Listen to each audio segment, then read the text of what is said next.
Welcome back to Boulder City, Nevada, the best little town by a damn sight. Small town USA, vacation destination, and home of the Defense Advanced Research Project Administration's Loot Project. This is the last time we'll visit Boulder City in the 1980s. You're all making that awkward transition from child into teenager, and like all young teens in the 1980s, over the last couple of years your life has been filled with mysteries and strangeness.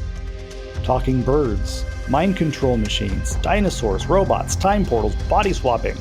By now you've seen it all. You had your run-ins with cyborgs and interdimensional monsters.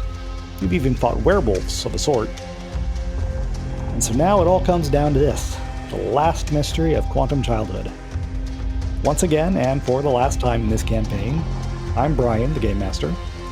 Let's have one more brief introduction of each of our players. Greg, you start. Introduce yourself and your character. I am Greg, and I am playing Berlin Parker. I am the weirdo. I've just moved into town with my father. My mother is still back home in Germany. All right. How about Jomar? Hi, I'm John, and I am playing Jomar Smith, the rocker kid.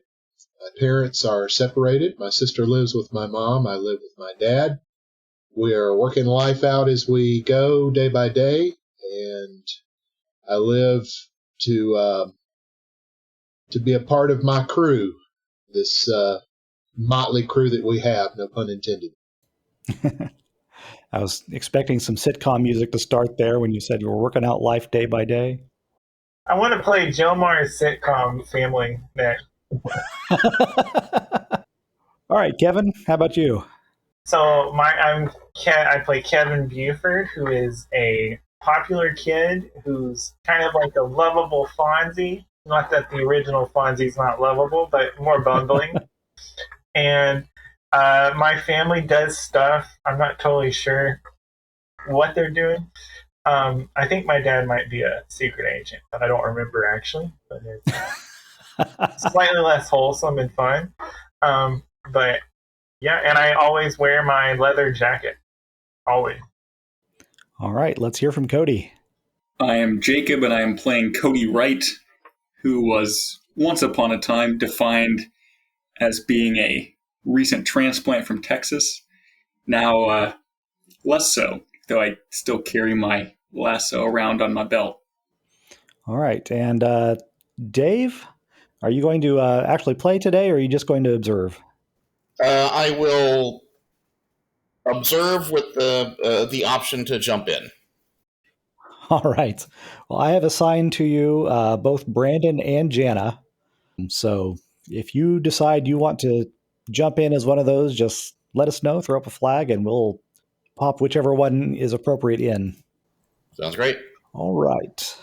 By way of introduction for those two characters, whichever one Dave is going to play, Jana Reed is a tomboyish girl who's got some skills in programming and mechanical engineering. She assembled her own robot from scrap that she found in the junkyard. Brandon is a dorky young man with girl problems who Kevin has taken under his wing to try and tutor him in the ways of love. All right.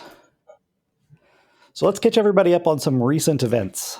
Around last Christmas, you investigated the disappearance of several animals from around the area, everything from the hens at the Nelson Ranch all the way up to a horse. And also there were some machines, some appliances and so forth going missing. And you eventually tracked all of this down to your high school math teacher, whose name has suddenly escaped me. Miguel Hernandez. Yes, Mr. Hernandez, who was known not so affectionately to some of the students at school as Cuckoo, because he had a habit of wearing around this bicycle helmet covered in aluminum foil, which you had more recently gotten a closer look at, and you discovered there's some electronic stuff going on inside there, and it seems to be very important to him.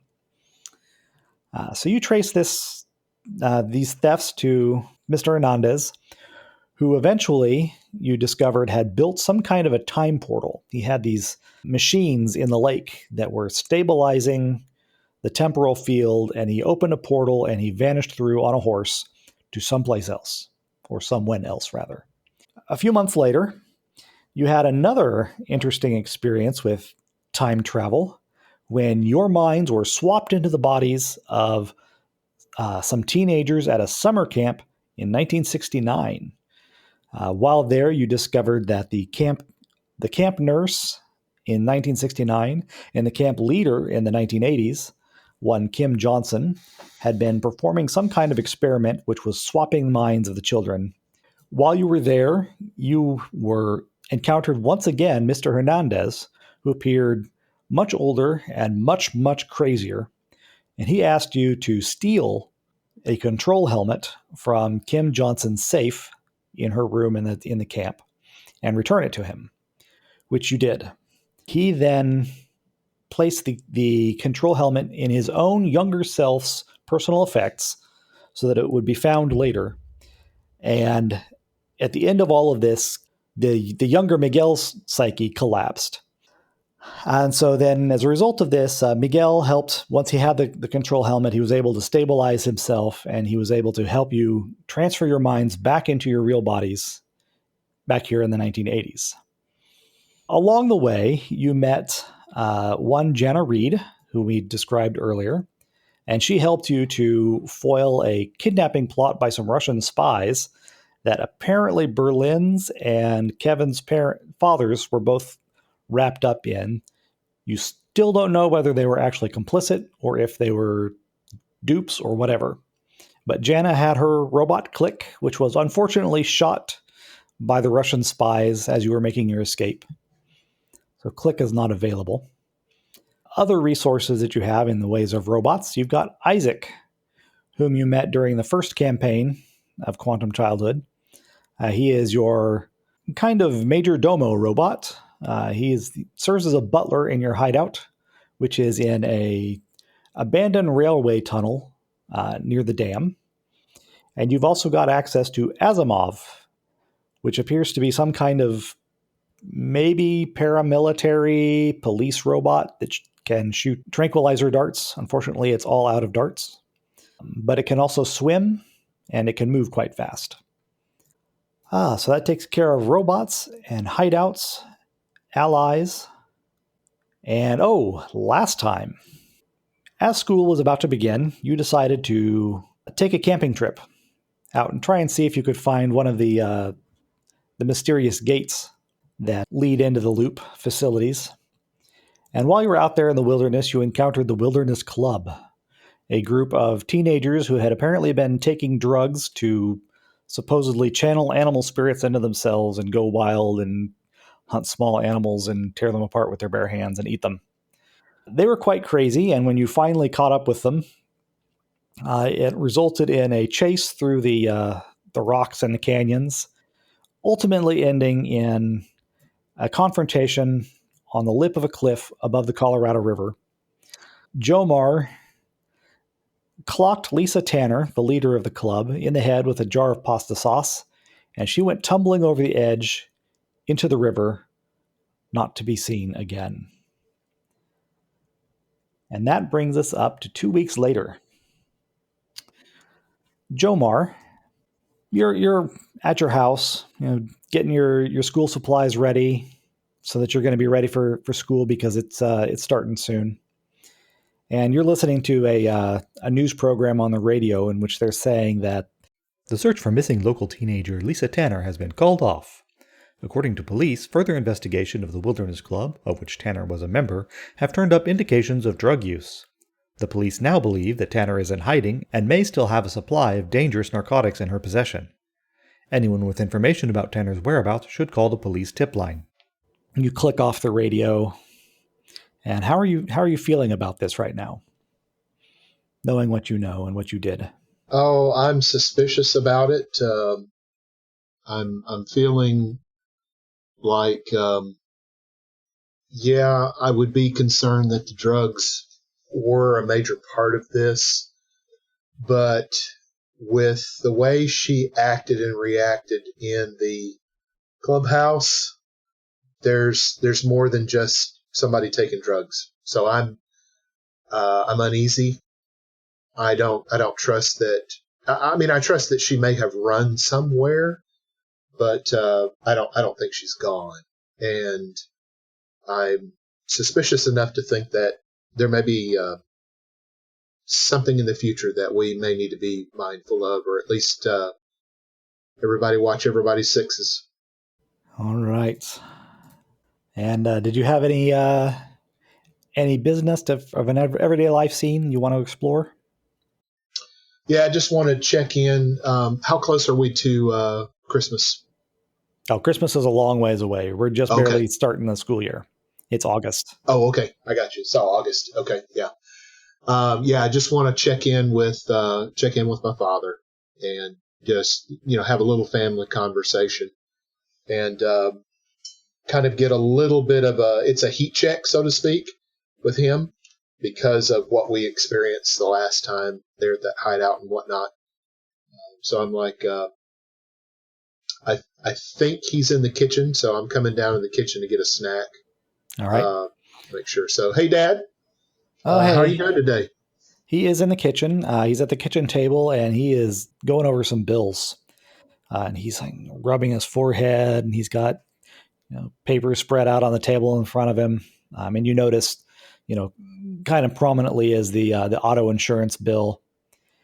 It's like, well, this is kind of starting to pile up on us. I was hoping to be a little bit out ahead of things financially by now, but trying to support two households the way I've been doing, it's really draining on me.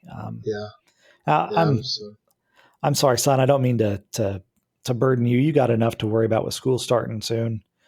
Well, I mean, Dad, is there anything that I can do? I mean, do you want me to get a part-time job, or I mean, is there anything? I mean, Well, that's not a bad idea. If you could do a little bit of work, just a few hours a week to take care of your own needs. Put gas in your tank and so forth. I don't think I'm going to be able to get that dent fixed. At least not this year. So you're going to have you know to. what? Dad, that's character. I'm good. I mean, the it's a point A to point B type thing for me. I'm really good with that. I apologize again for just not being as careful as I try to be all the time, and I'm Yeah. good with that. It doesn't need to be fixed. But yeah, let me ask around. I mean, maybe I can go down to the bait and tackle shop, or maybe go over to the supermarket or something like that, or Well, yeah, I yeah. can check and That see. that Mr. Masters, that's a good idea. He's been done a good turn for some of your friends I know in the past. Yeah. That's a pretty good idea. But really, I was thinking about it. And I know I gave you a little bit of a hard time about taking the car when you didn't really have your license, but part of that's on me. I should have made it real clear that you weren't old enough to be out driving by yourself. But I do appreciate. I think it was a real fine thing of you to bring that young man back into town the way you did, and cutting short Well, your trip the way that yeah. happened. I So mean, that is the right thing to do. You would do it. You would do it for anybody that you knew had a legitimate need and whatnot. And our crew, we were just kind of thinking, this guy's needing help, and we gotta do this together. And so we kind of tried to do it as a team, and do what we could for him. And so have you talked to Mom and Krista? Are they doing pretty good? It's been a couple of days since I've followed up with them. Are they good? well, I've been talking to your mom a little bit, and we're trying to figure things out. She made a lot of good points the last time I talked to her about the role that my job has to take Yeah. in my life versus my family, and she's right. I was putting a lot too much effort into work when that's not the important thing. As for Krista, I don't know. I really wish you would have a conversation with her about that young man she's seeing. I don't think that he's so good for her, and she Oh, doesn't I can seem to tell want you. to she doesn't seem to want to hear anything that I say. And your mom, I don't know. She seems like entranced by the guy. I don't know what's going on there. Well, I want to walk up to Krista or actually go up to Mom, and just say, he's a magic man, Mama. I mean, because it's like he's just he's a dud, and this is like one of those World War II bombs that never really went off, and we don't want it to go off. But yeah, I'm with you. I'm not trying to be mean, but this guy, no, he's not good for her, and I definitely will talk to her, and I'll do my best to help you keep the family, together and support. I know it's not my job, but we are a family, and we're working through stuff, and I want you to know that all that you've been doing for us, it's really important. I know job has really taken you away at times, but I know where your heart is, and you and Mom raised us the right way. So I just want you to know I've got love and respect for you every day, all the time. And I just, don't be down, because we can make it. Excellent. All right. Let's move over to Kevin. Now, I was reviewing your character sheet, and you got a new problem listed there that I don't think we've ever really talked about.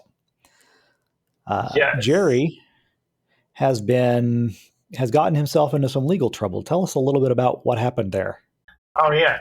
So Jerry was helping a lady who was out, hiking in Las Vegas. And, or wait, how close are we to Las Vegas? It's about maybe an hour and a half drive. Okay, never mind. It's probably a little less than that. But there's a lot of tourists that would have been in town during the summer. I gotcha. Okay, yeah. So he was just hanging out by the beach where we met those killer birds, and a lady started having what he thought was a heart attack, and he ran in there and was helping, and helped with the situation, but somehow ended up with some of her jewelry entirely by accident. And it turned out it was one of the Arizona senator's wives. So it's like a big deal that he took this stuff, that this stuff has ended up in his hand. He kind of took me into confidence, because I was like, why are you in this bush hiding? It was entirely an accident. All right. So let's say that you're out mowing the lawn at home. It's been a pretty hot day. It's still August in Nevada. And oh, by the way, for the benefit of the listeners and for Dave, Jerry is a Vietnam vet, homeless man who lives in Hemingway Park, which is north of Boulder City. Kevin, being the social gadfly that he is, bonded with him over feeding pigeons and has become good friends with this homeless guy in the park. So you're mowing the lawn, hot day, you're all sweaty, and up pulls a black sedan with a petite woman in at the driver's at the wheel. And she gets out. She's, in spite of the heat, wearing a dark blazer with her little MUFON pin on it. And this is Officer, what's her name? I've forgotten. Oh, was it really that officer who deputized us? Yes. Oh, man. Not Trina. Kristen, maybe? I really ought to review my notes before I start talking about people. Oh, it's like a real 80s sequel. Totally different actors playing the same character. Right, completely different actors. That'll excuse the fact that I never have the same voice twice. Character list for the Tuesday game. We've Brian, got the man of 1,000 middle-aged women voices. That are really accurate. Okay, keep She going. wasn't a Karen. She wasn't a Karen. She was a Karen. Karen Richards. Was it Karen? Yes. Okay. No, that was me in the 60s. I was Karen. Okay. This is also Karen, just for confusion. Karen Richards. Karen Richards. So she gets out of the car and she kind of waves at you and comes over. She says, "Kevin, I was hoping I could talk to you about your friend Jerry. I know that you've been palling around with this guy from up in the park, and I never thought that was such a great idea. I've been keeping an eye on you a little bit, but well, now my boss is wanting me to bring him in on this thing. Apparently, he's been pilfering jewelry, and they really want him. So I was hoping that you could maybe tell me where he is, because he's not in his usual campsite." Oh, I mean, I don't know where he is if he's not there. You sure? He hasn't told you where he might be staying in the last couple of days? I mean, last time I talked to him, he was like, "All we are is dust in the wind, man." And I'm not totally sure what was going on, but Yes. he said I should All right. carry on. That's a different song. You mixed two songs there. That's a song? Well, anyway, if you happen to see him, could you let me know? Ask him to go ahead and come into the police station and ask for me personally, and I'll do my best, for your sake, to try and get this smoothed out. But I'm afraid that he might be in a lot of trouble if we can't find him soon. Will you do that for me? Okay, yeah. If I see him, I'll tell him. All right. Thanks, Kevin. I appreciate that. You're welcome. You're welcome. The wheel in the sky keeps on turning, Yeah, I suppose it does. All right, Berlin. Do you have any ideas for an everyday life scene? Yeah, probably hanging out with my neighbor. All right. Well, suddenly he's become Jimmy Stewart. I don't know what's up with that. It's like, I got to make you do the old man voice one more time. Yeah, was this the voice? Was this the guy's voice? I think it was something like closer this. to Jimmy Stewart, yeah. Yeah, something like this. Let's see. He was an engineer, so let's say he's actually been building a replica of some bridge, and he's building it out of toothpicks, and he's not used any glue at all. He's like, and you see, you got to be real careful when you got to keep all of the forces aligned, so that when it's all done, it'll fall down and the pieces will meet in the middle, and it'll hold itself up. See, son? So, yeah, you understand what I'm saying? Yeah, but could I have one? I got something stuck in my teeth. Well, I kind of need everything. I've got some dental floss back there in the bathroom. But these are closer. Well, you're a young man. You can walk that far. I mean, I'd go get it for you, but I'm on this cane and all. Okay, And, okay. Just walk carefully, because any vibrations will bring this down. Nice, good slow step. Give me a stealth check. A stealth check. Seemed like the most relevant. Tyler, no! You get up real carefully, and you're taking very ginger steps, but then you bump the table with your hip, and the thing just...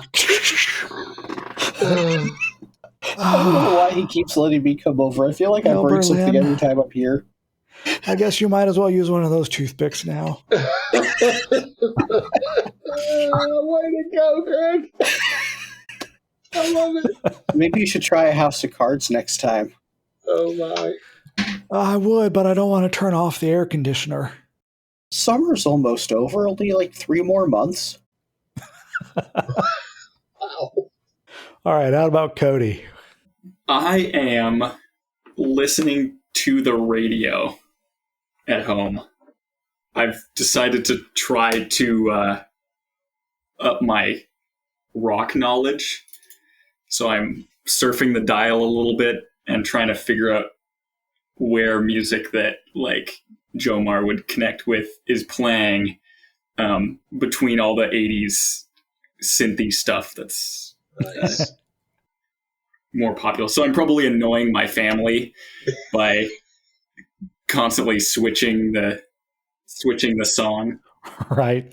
You notice your dad every time, you know, he's just starting to kind of get into whatever he's listening to, and you switch it off. He's like, and you see him just kind of deflate a little bit. Every once in a while he'll start trying to sing, and then you switch the channel, and it's just like, but he's not saying anything. He's just kind of over there stewing, just getting increasingly annoyed by the constant channel flipping. And he's Kevin is giving us bits and pieces of songs in the chat, and he has taken up whittling. So he's got a knife and a little block of wood, and he's trying to make something or other. You can't quite tell what it is because he's only been doing it for a couple of weeks, and he's not very good at it yet. Your mom, in the meantime, is studying. She's been taking those night classes, and she's got papers full of, what was it that she was studying? I don't remember. It was a computer class. Computers. So, yeah, I don't know what it would have looked like in the 80s. All right, so she's got those printouts of the pages, that the end-to-end dot matrix printers with the side strips that you have to tear off. Yep. She got page after page of computer code that she's looking at. She's marking up because, of course, you don't have a computer in the house, so she has to just make her plans and write her program in longhand at home, and then when she's in school, she can enter it in. Yep. And about the 15th or 16th time you've changed the channel, she flaps down the page and she says, "Cody, would you just pick something?" I mean, what do you think I'm trying to do? Well, I think you're trying to drive your entire family crazy. Oh. I got 2 bars of at least 6 different songs in my head now, and I can't keep them straight anymore. Yeah, I'm sorry. I guess when I'm more focused on it, it's less distracting for me, and I take my hand off the radio. Are you looking for anything in particular, or are you just bored and wanting to drive your family up the wall? Well, I realized last year that I was kind of focused on myself a lot. And long story short, I have this friend who's kind of into music. And so I figured that was an easy kind of way to get outside my comfort zone and see if I can stop trying to do the square peg, round hole thing in every area of my life. Oh, so, I see. I guess I'm studying it in a way. Well, how about this? How about you go to your friend and you ask him to loan you some records? Then you'd know exactly what the kind of thing that he likes, and you'd be able to talk about specific music with him instead of whatever happens to be on the radio dial. Yeah, that's a solid idea. I don't know why I hadn't considered that. Thanks, Mom. Oh, you're welcome. My pleasure. And I want to move toward my dad and try to figure out what he's whittling, because it's kind of role reversal of my parents is interesting to me. Because my mom's kind of been the outdoorsy one, and my dad's been the egghead up to this point. He's got his whatever it is, and he's kind of looking at it from different angles, and then he takes his knife and he scrapes at it a couple of times, and he puts this groove along one side of it. It's kind of a sweeping groove, and you think, is it a bird's wing maybe? And he stops and he looks at it, and he's just got these wood shavings all over his lap. You don't think that he's realized how many splinters he's going to give himself. He's just looking at the thing. You say anything? No, just getting a look. All right. Well, that's the story there. So as I said, school is starting up. Let's go ahead and jump forward. Maybe it's been about a week into the new school year. And, you've gotten into your classes, you've done the orientation stuff, and figuring out how the year's going to go. One night, you're all up late for one reason or another. Cody has gotten a couple of records from Jomar, and he's listening to one in his room. It's on the dual tape deck. Got him some cassettes. Some Cool. cassettes, okay. Yep. And Kevin and Berlin, you guys are chatting on your CBs and just trying to stay awake a little bit longer. You're supposed to be in bed, but your teenagers now got to do your mild rebellion and stay awake late. Or at least attempt to. I don't know, Jomar, what are you doing? It's about 11:30 in the evening. Yeah, I'm trying to figure out if the lunch cafeteria crew is going to finally fix that shepherd's pie that they keep trying to give us on Wednesdays. And when we get to Fridays, am I going to be able to get another cinnamon roll like they normally offer on Fridays? Usually they're like really, really good. We don't know anything about Cinnabon at this time, but if I could go in the future and come back, they sometimes make them almost that good, So I'm thinking a little bit about lunch, and hoping it's getting better this year. I'm okay with my classes, so I'm just I drift off a little bit, thinking it's start of the year. I wonder how my bros are doing. I'm like, I wonder if they're up. All right. So as the clock ticks over a little past midnight, you're doing your worrying about tomorrow's lunch. Kevin and Berlin, what are you talking about on your CB? We'll let Berlin makes this up because he has wilder ideas. I need a starting point, though. Careful what you wish for. Oh, I know, due to previous conversations with a non-player person, why we are staying up. Ooh. Yeah, too many nightmares lately. Right. And did I give you? I didn't give you the last nightmare setup. No. Because that was in different note. You weren't here last time. No. Let's see, I gave you "you're the butt of every joke" thing. Yep. All right, here. So the last night, this was your dream. You were in the woods, and the sun had gone down. Out in the dark, you were hearing something large moving around. You try to move away from it, but the next thing you know, it's on the other side of you, but closer. And it keeps circling, spiraling in closer as the light keeps fading. And you're just feeling something like right behind you on your neck, and that's when you wake up. And you've had this dream several times over the last few days, and you're almost like afraid to go to sleep because you know you're going to have it again.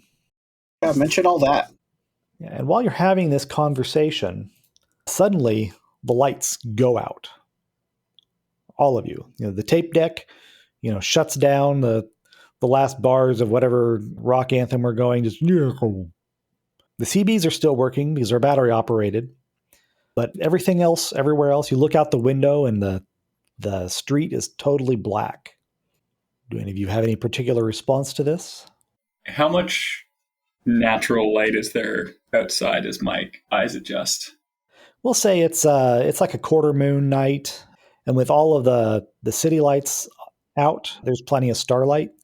So as your eyes adjust, you can start to see, but it is quite black. Yeah, I want to wander outside and just take things in. Okay. Yeah, an urban environment with no light is not something you see every day. Do Cody and I have walkie-talkies as well? Yeah, you do. Okay. Get on the walkie and contact. Well, I'm going to step outside because I'm curious as to did somebody hit a transformer? Is there am I going to see cop cars? So yeah, I'm stepping out to just survey for trouble, but I'm going to carry my walkie-talkie with me. All right, you go out onto the porch and you're looking around, and it is darker than you've ever seen it. Because even when there have been power losses before, you've always had the red pulsing glow of the warning lights on top of the cooling towers. But tonight, even those are off.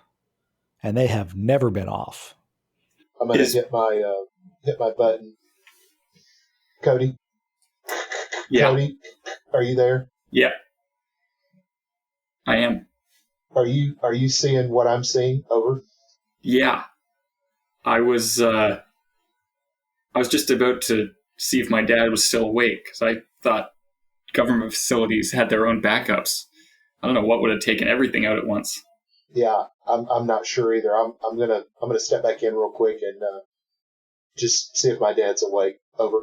Yeah. So yeah, are my parents still awake, or are they in bed?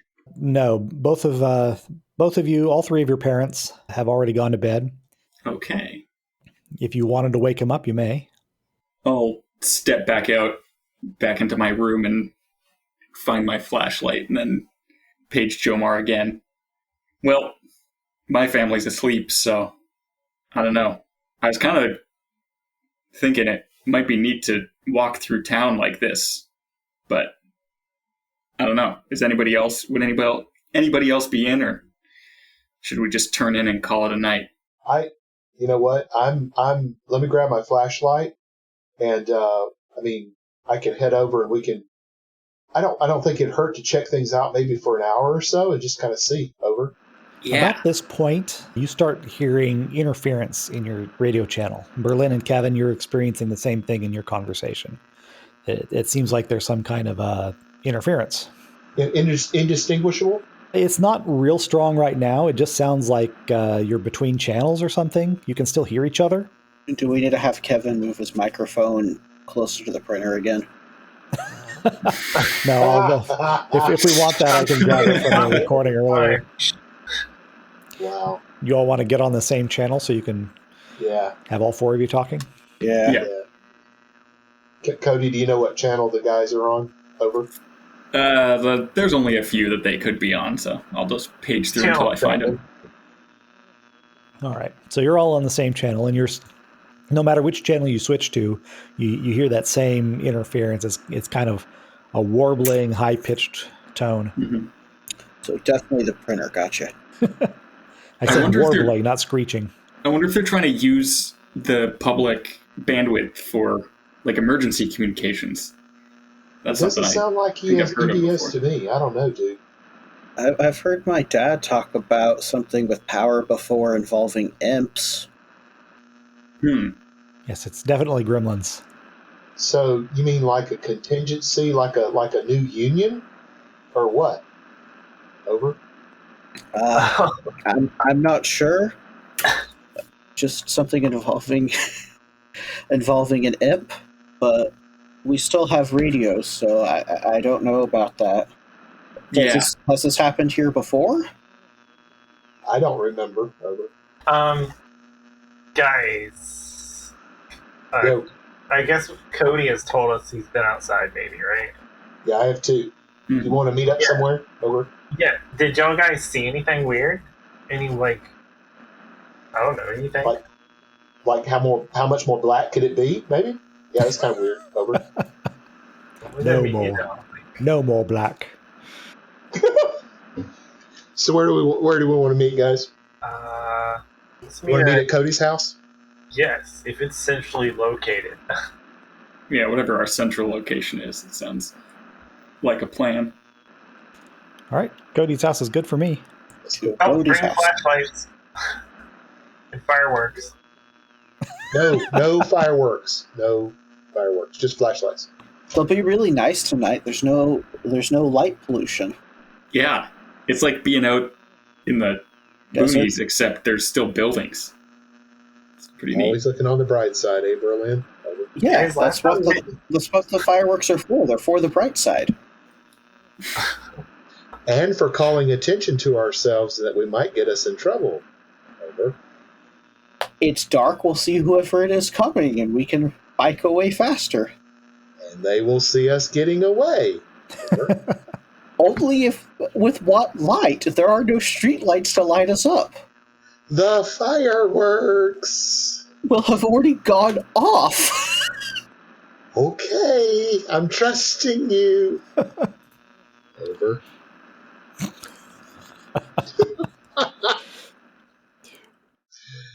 All right, so we get to Cody. Everybody gets to Cody's. Yeah, while all this is happening, while I'm waiting, I want to have my shoes on, and then I want to listen for sirens. So I would expect to hear sirens. I'm listening. Good idea. While I'm waiting for folks to arrive. All right. So, out of game, Brian, is there any chance that with this darkness and with knowing that we didn't see the warning lights, are we able to feel any of the hum or any of the magnetic presence or anything, or is like this is a complete emptiness? That is an interesting question. I'm just really curious. I can roll for it if I need to. Yeah, give me an investigate check. Okay. 1 second. And if you're successful, I will answer your question. Okay. Investigation. Multiple successes to make up for my failure earlier. Well, I'm not making any promises, bro. Oh, there you go. All right. For the listeners at home, that was 3 successes.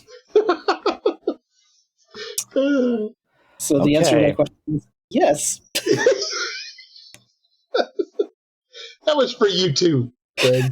Yeah, that ever-present thrum in the ground that you're so used to, it's still there, but it's very, very muted. Like Oh. you can barely feel the vibration through your shoes. And your flashlight is in the glove box of your car. So you go out and you grab the flashlight and you turn it on and test it.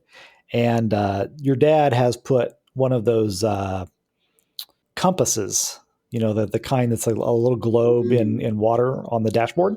Yeah. And it is twisting back and forth, kind of regularly. Mm, And neither of the directions that it is twisting to are north. wow.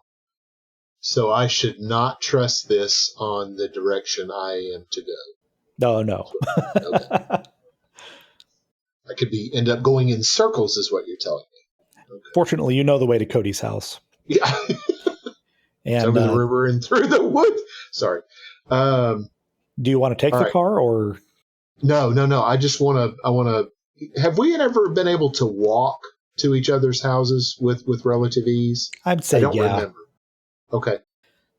Your Boulder City's a pretty small town, and you all live in the residential areas of it. You're pretty close together. The only one who's a little further away is Kevin because he lives in a slightly nicer part of the town. Okay.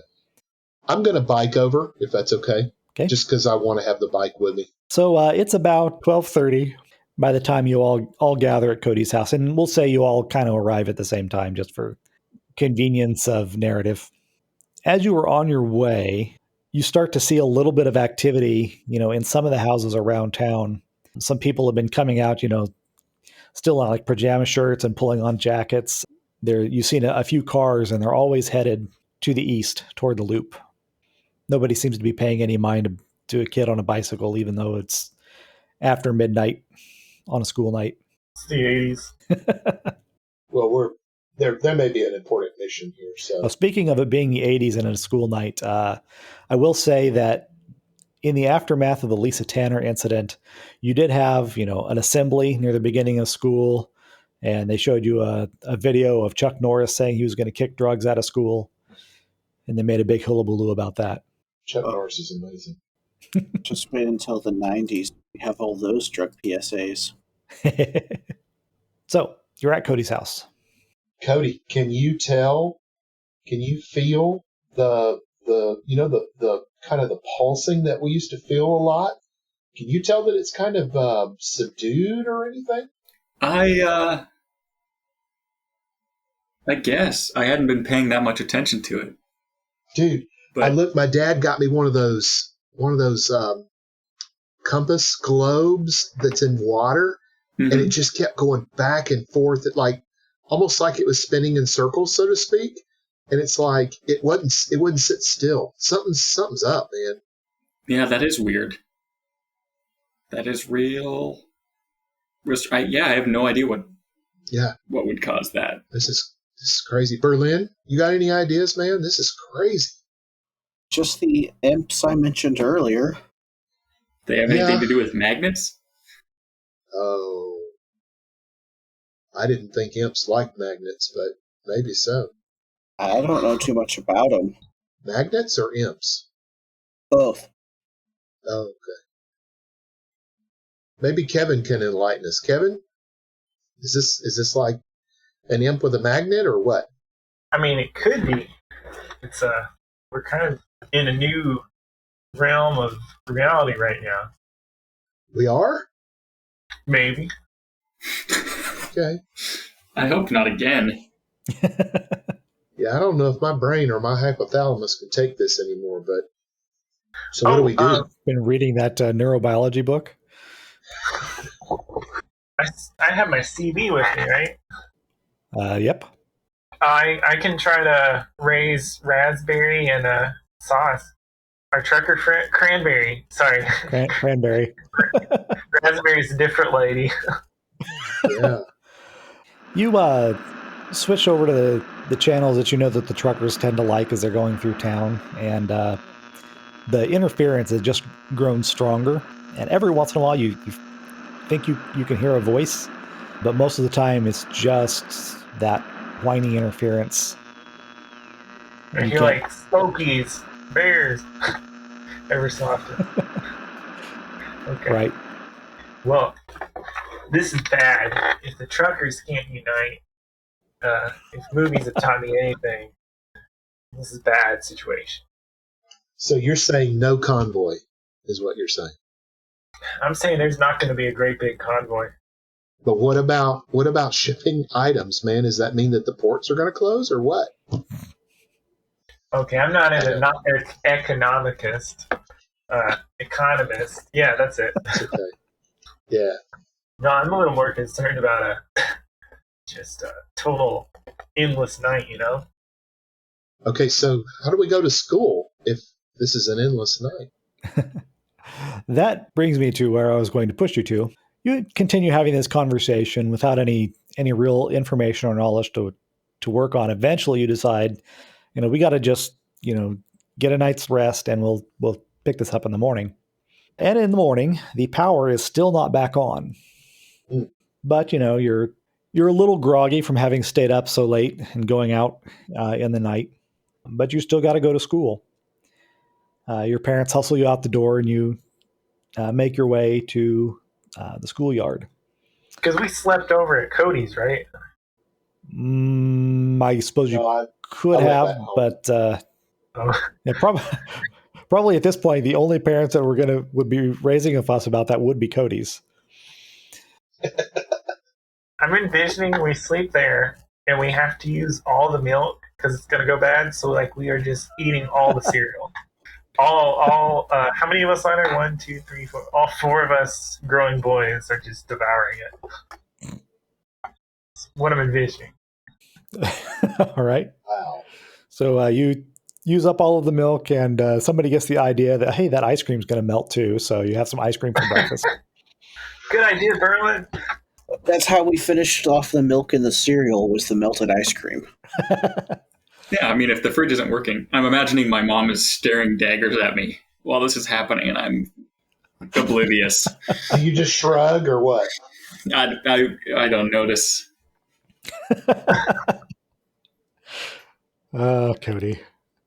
Anyway, once you get to school, it's very clear it's not going to be a normal school day. There's 2 black cars parked at the entrance of the parking lot. And inside the courtyard, there's a police car and a black van.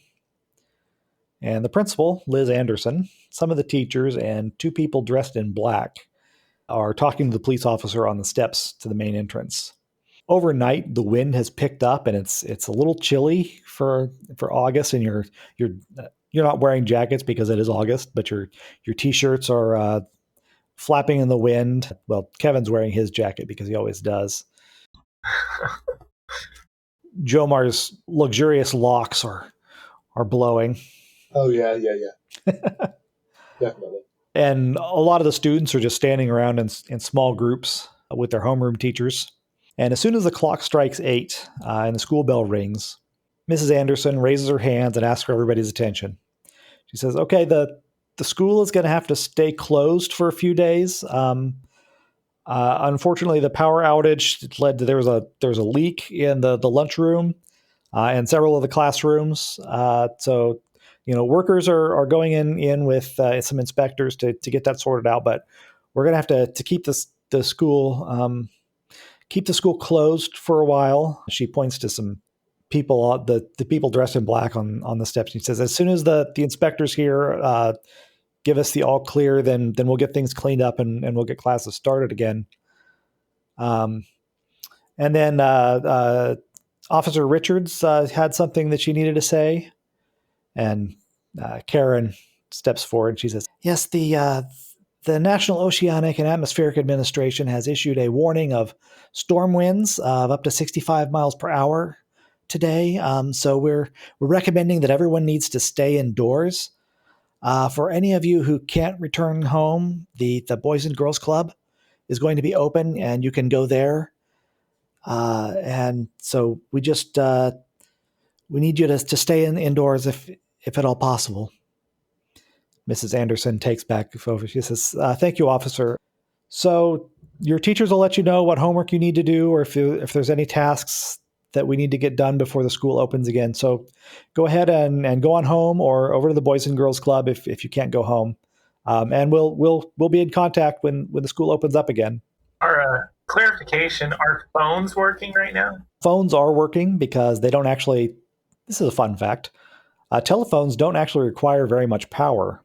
They generate most of it off of a separate electrical system than the electrical grid. Which is why back in the day you shouldn't take your phone into the bath during a thunderstorm. Well, that and because all of the phone lines are elevated and the lightning is going to strike them. That is a factoid I never knew. Yeah, youngins. If you're in a phone closet doing phone wiring, if you bump two lines together, sometimes they'll fry each other. And some other times the phone will simply ring. Phones are really weird. Twisted copper pairs. But yeah, and we also have the radios, right? Yes. You have gotten in trouble in the past for bringing your CBs to school, so you don't have them with you right now. Yeah. But you will have access to them if you go back home. I want to grab everybody before we go back home, especially Kevin. Because Kevin, you had the friend at the convenience store, right? Or was that somebody else? Brandon? Yeah. Well, wasn't there a convenience store owner that we knew? Because Brandon was at the grocery store, right? There's the hunting store, sporting goods store. Is that what we're thinking of? I don't recall a convenience store. Oh, yeah, Brandon did not own it. Didn't somebody know there was a robot? There was a robot employee thing that happened at some point. Oh, with the milk? The poison milk? No. Oh, different. Am I mixing up? Have you been cheating on our game? I don't know. Because it involved robots. Something about poison milk, but I'm not sure if that was this one or the Sunday one. I remember that. In any case, both. My point is, I want to stop with you guys on the way back to our homes to A, parlay, and B, make sure we're stocked up on batteries if there's any places that are still open and selling batteries, so that we don't kill our radios. Do you want to do anything before leaving the school? Is the library open? The city's public library is probably closed because of no power. Okay. And the school library is closed because the whole school is. But just because it's closed doesn't mean you can't go there. That's true. Is the librarian around? I want to figure out if there's precedent for this storm at all. Like who knows their history of their local history. Before you do that, give me an investigate check, Cody. Nope. Oh, I want to do one too. I'm just excited. I mean, it was. Maybe the person who's good at investigating should give me an investigate check. So you mean me? Yes. Yes. The one who's good at investigating but bad at dice rolls. Well, there's always a first one. There we go. How much damage does Karen take? All right, so Cody is talking about going to the library and finding somebody with knowledge about maybe meteorology or the weather history in this area. And that draws your attention up to the sky, and you're looking around. You notice that, weirdly, this wind is kind of cyclonic, and it is whirling around, and it seems to be centered. It's kind of a tight cyclone right over the lunchroom. Good. Hey, boys, you hungry yet? Is there barbecue? I always say there will be barbecue. Sorry. Yeah, that's one of Berlin's catchphrases, all right. Yep. That it is. So, what do you want to do? Oh, if we're eating, dude, I'm eating. I mean, are we at lunch or what? Well, it's 8:00. 8:00 in the morning. Then it's breakfast time. Let's go. Second breakfast. Oh, you mean we were up at 6 for the first breakfast? Remember we ate all of Cody's food? Oh, that breakfast. Yeah. That one's gone. I burned that off. Yeah. I'm pretty sure, Jomar, that the cafeteria is going to be closed. Are you Yeah. wanting to break in there? No. I just figured we were going to go over to, I forgot her name, that runs that grill, that little small grill there down the road. The barbecue joint. Yes, there is barbecue. You're right. Oh, where you ate got the award. Oh, you know what? Yes, we could go to that restaurant. Now we're calling back to things that I did not think were going to come into this one. No, I mean if we're gonna eat, let's eat because we can't go to school, right? Well, we're already at school, but Well, but they said it's closed, right? when has that ever stopped us? Okay. Well, the restaurant's way on the other side of town. Oh, that's true. So Why don't we Where- go there as a victory lap after we after we go in for some extracurricular activity? We'll have Cool. second lunch here at school. We'll have second breakfast here at school, then we'll go to the restaurant for lunch. All right. I mean, All right, so what is it you're Okay. doing? Just hang with us, Brian. Hanging. I want to figure out my local weather history question. I'm still and stock up on batteries. Those are my Any to-do batteries? items. There's interesting stuff going on at the cafeteria. That's why I wanted to be there. Oh, and then I see the sky. Yeah, that's true. Is the campus open enough that we can make our way over there without drawing attention to ourselves, or are we going to have to sneak it? You would have to make a sneak roll. You can kind of circle around. I mean, if you pretend to walk to the north or something, that you could see other sides of the building. How do we know which way is north? The compass isn't working. Well, most of you have been living in this town for long enough that you know which direction is north. We would know From which school. way. I think there's a Berlin door might that- not have been paying enough attention, but Well, I only know east and west. north is where Canada is, remember? Start walking toward Canada and you'll be going the right direction. and then stop in Minnesota is what you're saying? Well, no, But if just you stop keep at the end of the walking- block. But if Oh, you keep okay. walking too far, you'll still end up south. That's another one of those here, there things, isn't it? Yep. Great. Thank you. We were having fun for just a moment. All right. I'm kidding. Quantum Childhood will return after this word from our sponsor. Buckaroo Banzai and the Hong Kong Cavaliers. If you need stuff or things, Or boxes. On my way over. Over. It has the same squishy texture the undead crave with almost half the flavor. If you experience intense abdominal pain accompanied by uncontrollable thirst, make peace with your god. So, are you circling around the? Yeah, we're gonna find Okay. that door that's usually propped. I hope. Yeah, we don't have the radio, so kind of don't want to split up, but No, we got to stay together. okay. We got to have some lookouts. And we got to have some other stuff. Do my best to be sneaky. For the time being, you're just going to look casual and kind of walk around and stay on the sidewalk. And you notice that all of the doors, other than the main entrance, have been sealed with warning tape. And most of them are guarded by either police or those people in black clothing. Oh, okay. When you get around to where the lunchroom entrance would be, you see that a lot of the windows have all been taped over with cardboard, and there's a chain link fence with like that black tarp stuff behind it set up around there, and then there's this weird gate, like a rotating, like almost like a rotating door, but it's just metal bars. Like to get into a fair? Yeah. Yeah, one of the portal ones. You know what? I think that we should ask Kevin to use his charm to get us into the cafeteria. Okay, I could do that. Yeah, Kev, can you get us in the cafeteria? Yeah, I've got a plan. Okay. Here we go. Okay, so the people So we do would we talk wait to. here? What? Do we wait here while you execute your plan, or do you want us to come with you? What if I was the diversion and you guys should execute the plan as I am talking to these people? Okay. 'Cause Do we I know? might Do we get know in. the plan? Yeah, I know the plan. No. Do we know your plan? I'm, just it's Plan Alpha 5.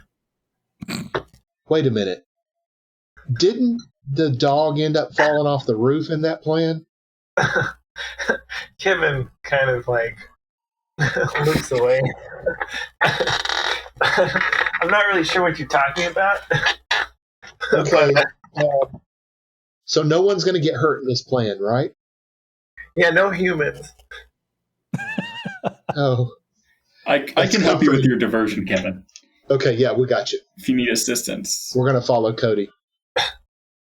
Yeah, y'all are strike team Beta. I'm strike team Alpha. I distract them because what I'm thinking, they might let me in after I tell them what I'm going to tell them, but they're probably going to supervise me.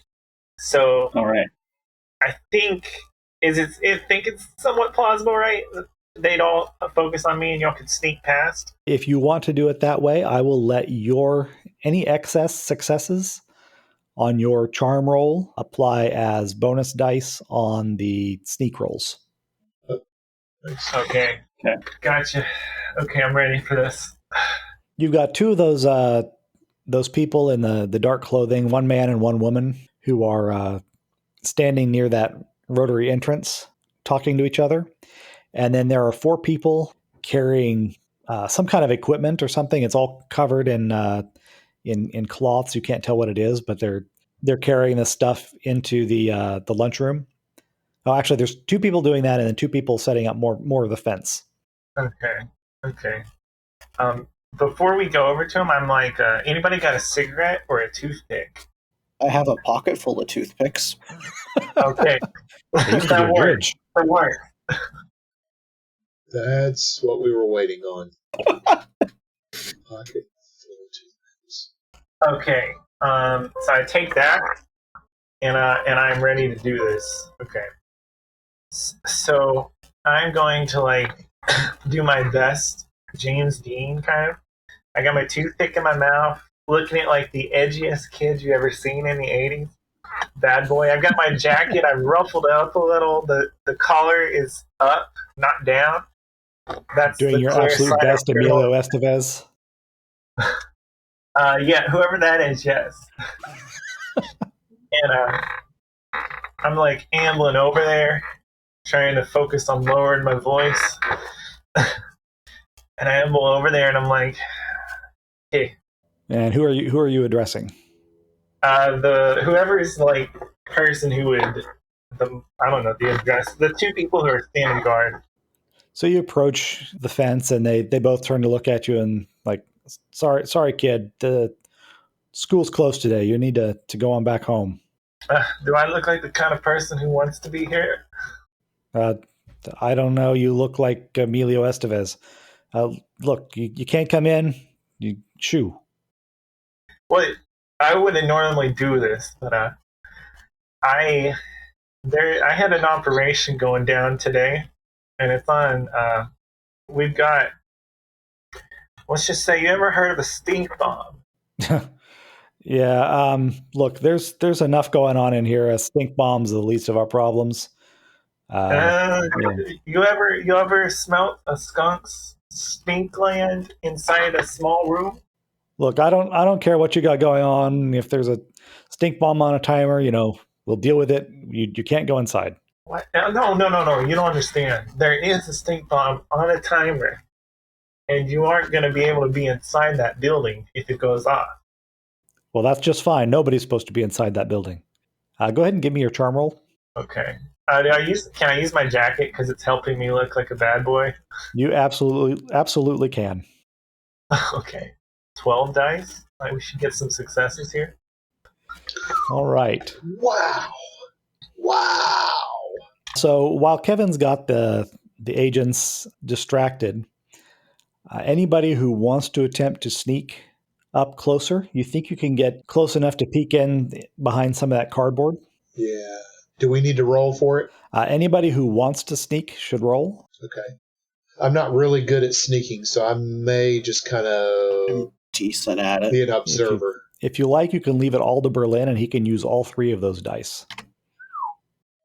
Bro, go for it. There you go. Sweet. Yes! So Kevin's got the agents distracted, and Berlin slips up close, and he peeks in. He finds an area where the cardboard isn't completely covering a window. He's hunkered down behind a decorative boulder, and he sees there's this beam of light shining around in the otherwise dark lunchroom, and dark silhouettes of people who are moving back and forth, backlit by the light.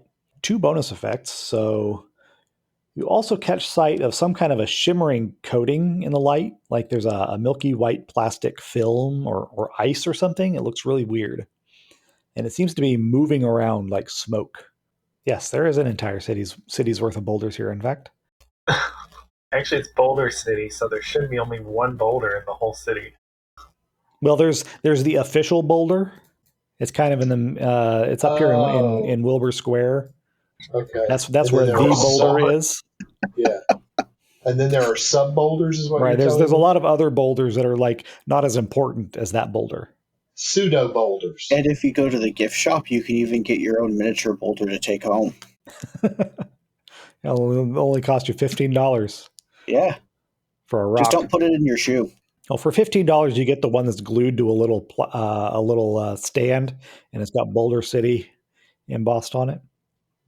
Once Berlin gets back away from the windows, Kevin, do you eventually give up your engagement with these people, or do you want to keep conversing with them? Yeah, I'm gonna give up. All right. So then, what do you want to do at this point? I guess I can't really get in. Well, here's your options. If you wanted to try and sneak through the barrier and actually get directly into the lunchroom, that would require everybody who wants to go in to make a sneak roll and get at least 3 successes. So that's probably not the way to go. Alternately, you could try and go in through another entrance in the school, which would require only 1 success, but you would also need to make either a tinker or a force roll to open a door or break a window or something. But at that point, you'd be able to approach the lunchroom from inside and you wouldn't be at as much risk. Or you could go ahead and retreat, get your second breakfast and your CBs, gather whatever other information you think that you might be able to get elsewhere. Up to you. Wait, didn't Berlin get in? No, I just Berlin was just able to peek through the window. Oh, okay. I have theories. Y'all are gonna love them. I want to get radios so that we can operate apart from each other a little bit. Okay. Radios. Somebody's picking up extra batteries. Somebody should pick up some chips and drinks. And then we should all meet at the hideout. Okay, that works. Okay, that works. Kevin, Sounds you good. on batteries. Jomar, you on foodstuffs. And Cody, want to head up the library with me for some particular books? You wanted some, and there's a couple I want now. Okay, sounds good. Yep. All right. You want to hit the city library, Berlin? That sounds like a fantastic idea. Okay, cool. It's only So did about we a want block the away. barbecue and sour cream and onion? Sorry, Brian. Yes. I didn't mean to talk over you. Get whatever they have, man. People might be panic buying. Oh, I got you. Okay, yeah. I'll get several. Doritos will be the first thing to go. Yeah, I got to get to Cool Ranch. Okay. All right. So the library is only about a block away from the high school, so that's easy to reach. Mm-hmm. Kevin and Jomar are probably both going to the same place to get batteries and food, and they'll also probably swing by Cody's house to pick up the CBs since they'll all still be there.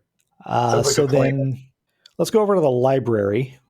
Yeah. It is closed at the moment, but thanks to your friendship with Mogu, Cody, you know that you can go around the back and knock on that service door. Yeah.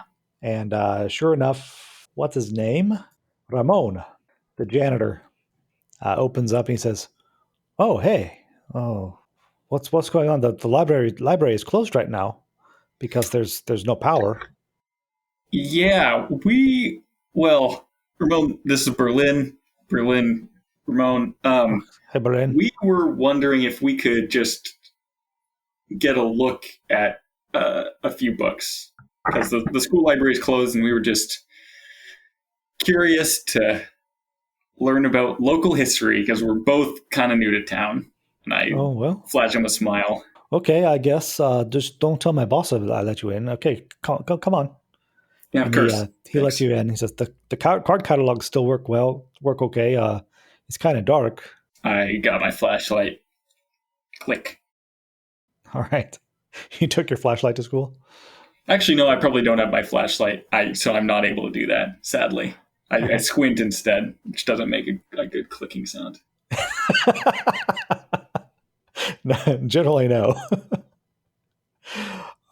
All right, so it's kind of hard to make out the cards in the card catalog, but you can get by. What exactly is it you're looking for? I'm looking to see, well, I mean, this is already partially answered now, I guess. I want to see what extreme weather events are usual in this area. Okay, you find a couple of almanacs for the area. And looking through them, you see most of the time that's just thunderstorms and flash floods. Mm-hmm. And going back on all the records in August, extreme severe weather in August is really unusual.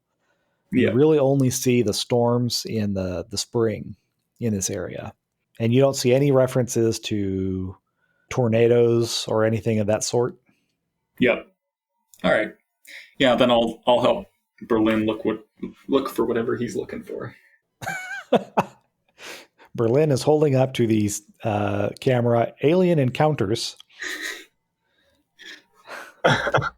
Yep. Like I said, you're gonna like Ramgold with this.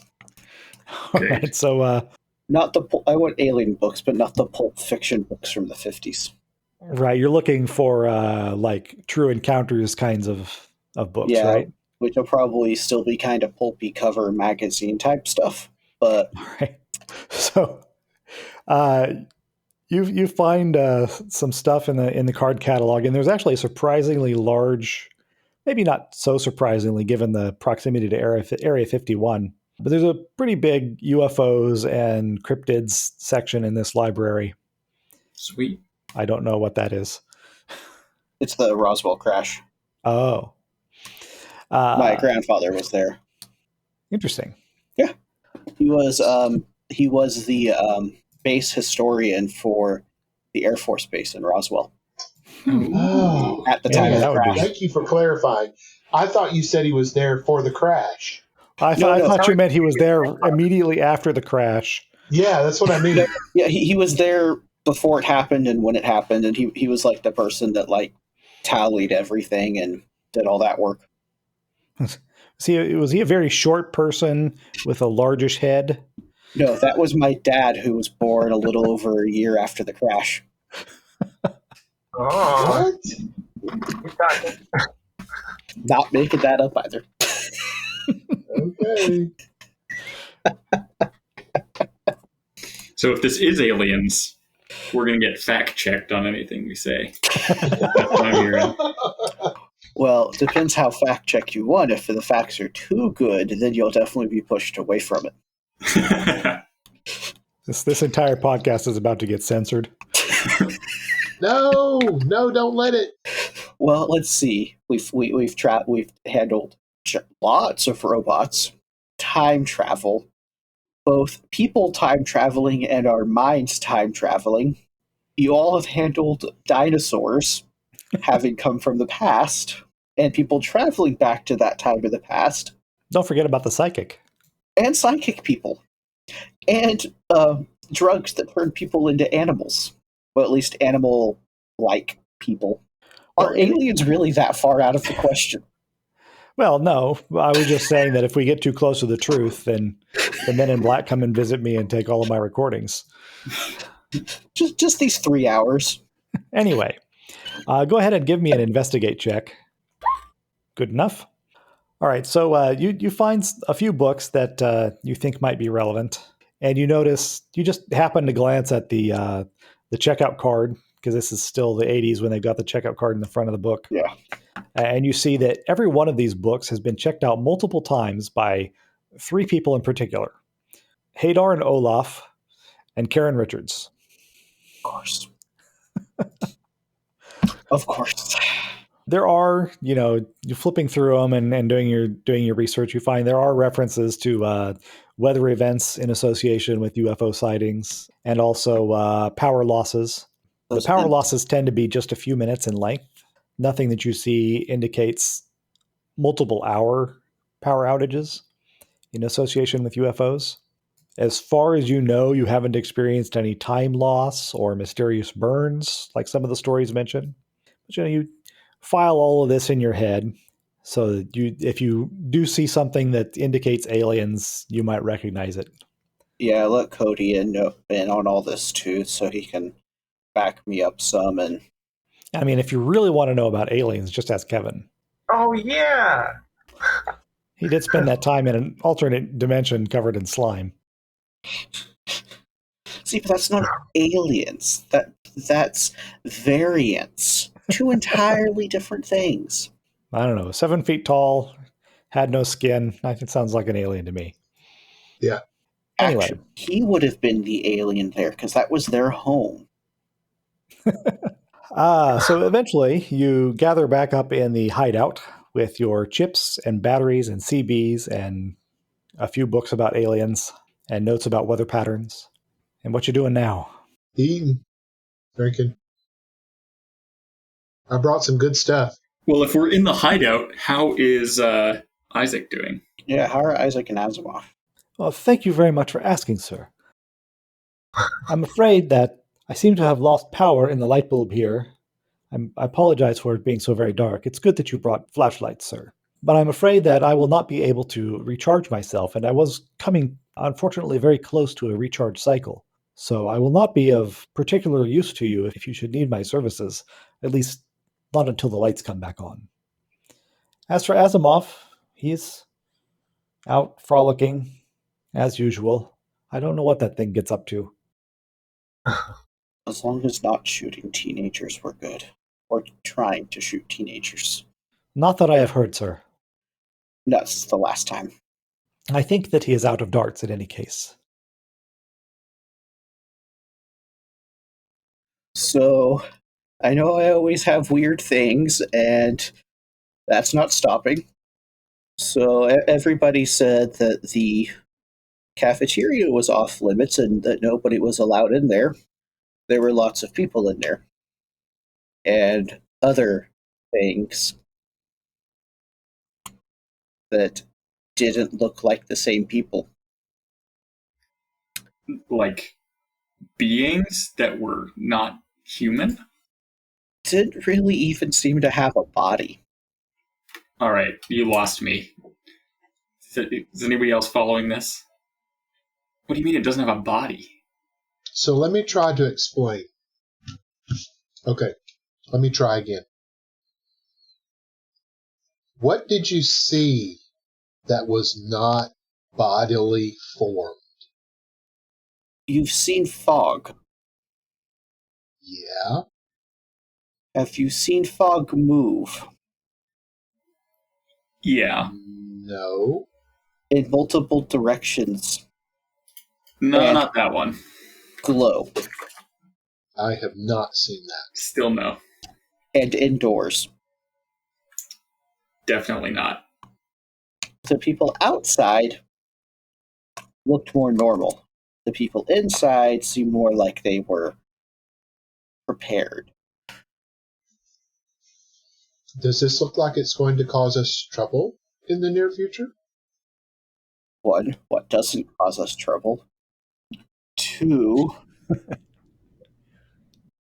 maybe not directly until we put ourselves into it. Um, did it look like there was communication going on between these non-body forms and the other forms that look like people? Not from what I could tell, but I didn't get to watch them for very long. So do we need to go back to the school and research a little further? Well, that's why I have these books for research for. Okay. Well, I guess let's dig in. They seem to answer some of what's been going on the past couple of days, but not quite everything.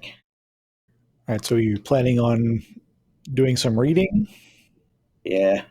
All right, as you start to crack open the books, the wind apparently shifts direction outside and sets up this like howl in the tunnel outside. And it seems like the wind is getting stronger and the storm is getting worse. And Isaac says, "Excuse me, gentlemen, but I do begin to fear that if you stay here too much longer, it is going to be exceedingly difficult for you to get back to town." Back to Cody's? Well, we need to check on our parents, don't we? We could call Then them. maybe meet up. Which one of us lives the closest to the hideout? Is Cody's centrally located? Yeah, I'm going to say probably Jomar at the moment. His dad's Okay. house is kind of in the outskirts, closer to the lake. So it'd be right about here Yeah, or over here. I was thinking where you indicated originally. Okay, right there. Okay. So maybe to Jomar's then, and then we call Yeah, I mean, everybody just from to there? swing. Let's swing by and let's just see because power's still out, right, Brian? Yes. Okay. Yeah, So, if you guys are good, why don't we swing by each other's houses real quick and just check in, and then we can meet up wherever you want to do some research or whatever you think. I was just going to say we go to your house and call everybody from there, call off our parents from there, let them know we're safe, and make Okay. sure they're okay. Yeah, I think that let me let me give Dad just a little bit of notice, but yeah, let's do that. I'll probably going to be there for like 30 minutes. Well, you get to Jomar's place, and his dad is gone. I don't know that we ever established exactly what it was he did, but based on conversations that we've had in the last couple of months, it seemed like it was something technical with the loop. All right, so he's gone. He's left a note that he's at work and he's probably going to be there pretty late, and to just go ahead and heat something up in the microwave when it's time for dinner. Pizza And rolls. not to wait on him. And if you try to call him at work to let him know that you're okay, you can't even get through. The lines are all busy.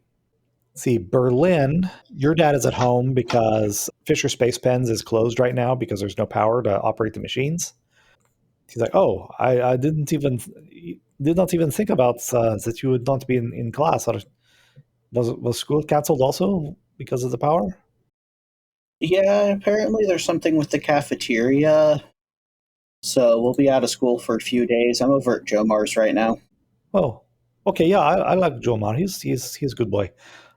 This is fine.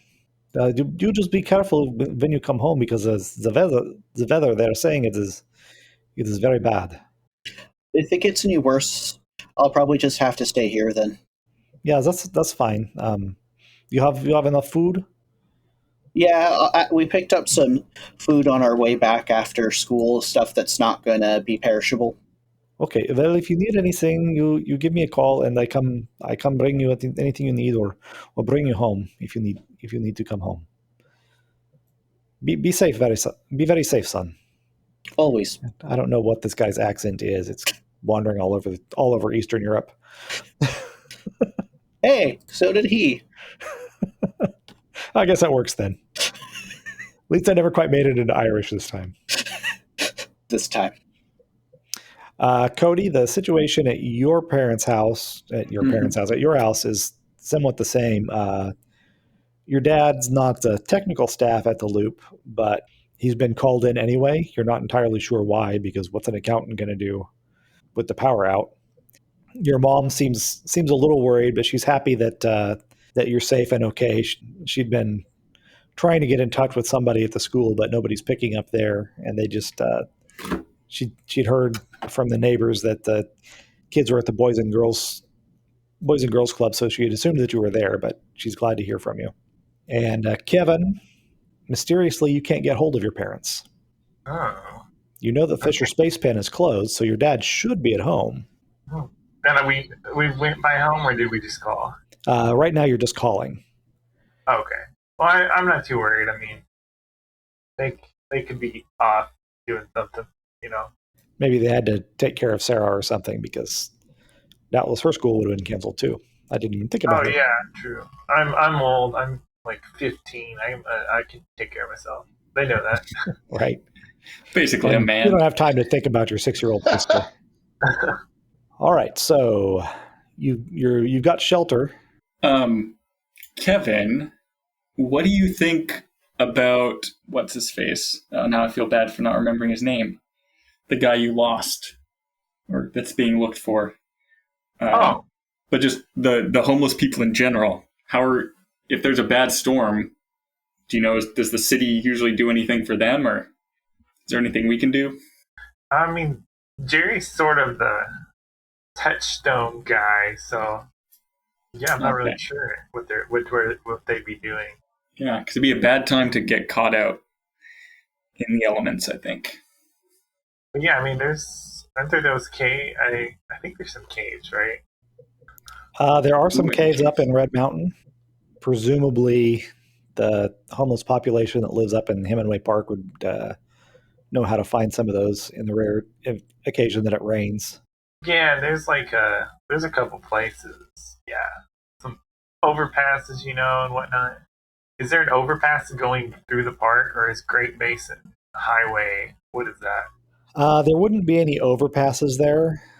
It's the 93 is usually 2 lane, sometimes like 2.5 lane highway at that point during the 80s. I think it's 4 lanes now, but it's not. There wouldn't be any reason for overpasses through Hemingway.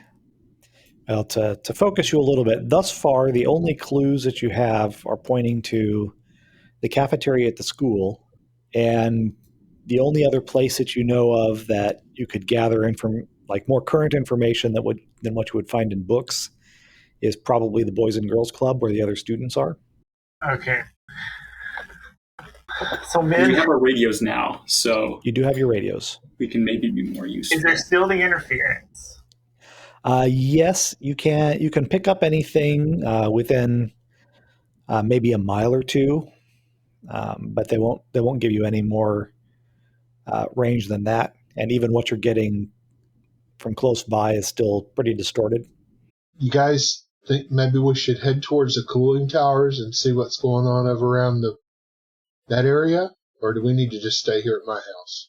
I think we might need to go visit the school cafeteria. Okay, I'm game. Okay, so Operation Second Breakfast is a go.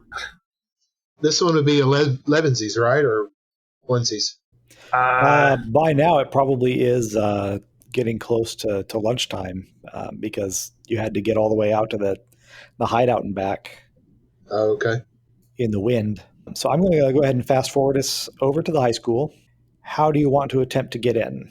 Okay, alternate route, not the front route. Yeah, I think that's going to be the best way.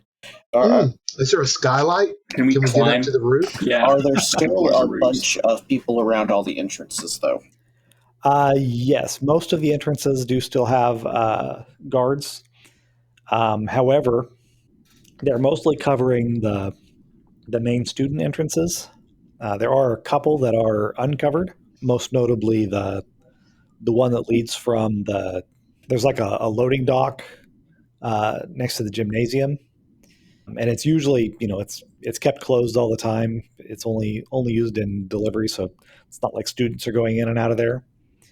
So they haven't covered that. And you mentioned skylights. There are, in fact, skylights over the library, the school Ooh. library. And due to your association with Billy, he one time took Jomar up on the roof.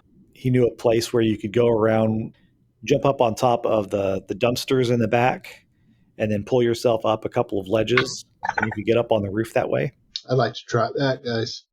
Let's do it. All right. In that case, I'm going to need each of you to make either a move or a sneak roll. Okay. And I'm going to use my rope, of course, tossed up there. Excellent. See if it catches on anything. Well, you all know how kinky I was last time. Hey, that's new. Wow. Okay, Are you so kidding me? everybody succeeded. No. What are bonus effects from move? We invent a new Fortnite dance. I love how you all just try to move it, and I'm the one who Batmaned up. Well, everybody rolled what would give them the most dice. They were exactly the same for me. I just arbitrarily picked sneak. I will go ahead and apply all bonus successes to being extra stealthy. So you don't need to make additional sneak rolls to get from the library to the lunchroom. Yay. Up on top of the roof, it takes a little bit of working and jimmying to get the skylight to pop open, and you discover that they're not actually meant to be opened. So probably from forever from now on, they're going to leak. But through use of Cody's lasso and some moving of shelves, you manage to get all of you down into the library safely and quietly. You sneak down the hallways, and since you're already inside, everybody's attention is focused on keeping people out. So I'm just going to go ahead and give you the entire thing, since you don't need to do any penetration here. So you see that there's some activity in the entranceway. So you go around the side to the kitchen. So you're kind of peeking out from behind the counter, and you see that there is this weird bubble thing in the middle of the room. And actually, I have a picture of that I can show you. So this is actually almost exactly the vantage point that you got from behind the counter. Wow. Do we recognize what we see in the bubble? Well, now that's an interesting question. What is in the bubble? Is that what's actually in the bubble? Yeah, what you see there is what's actually in it. It looks like somebody's untidy bed. No, it's a landscape of some kind. Yeah. Oh. Yeah, I was kind of thinking, is that the cliff that what's her name got knocked off of? Oh, that's an interesting idea. Maybe I should make it that. Let me make sure that there's not something That it's specifically supposed to be. Oh, it does. It does. There is a clue that you specifically need there. So, actually, you have seen this before.